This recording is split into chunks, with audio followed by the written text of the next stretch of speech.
Hello everyone, good afternoon. Ayan, pabuksan natin yung ating account. Ayan po yung makikita nyo pagbukas nyo pa lang sa isang apps na aming pinagla-livestream. Ayan po siya mga sisilab. Income po natin ng January 1 to 31. 31 days. Ayan po yung income natin. Ayan na siya. Samahan nyo po ako mag-withdraw mga palangga ko. Ayan.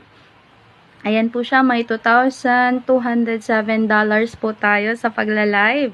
Ayan, connect lang po natin sa Binance, GCash, or USDT mga sisilabs para mag-withdraw sa isang app na to na legit na pagla-livestream lamang mga sisilab. Within 1 month, yan po yung income natin. Sobra.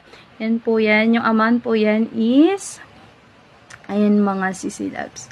Ganyan lang po mag-income dito sa isang app na to. Yan. Ayan na po, withdraw amount to $2,200 po yung na-income natin within 1 month. Ayan, salamat po din sa mga team ko na sawang nagsistay sa akin, sa aking agency. Ayan mga palangga, sa aking mga agent. Salamat. Ayan po ang record na ating successfully withdrawal sa app na yon. Ayan, samahan nyo po ako. Totoo at tsaka legit po yan. Sa mga gustong sumali, PM lang po.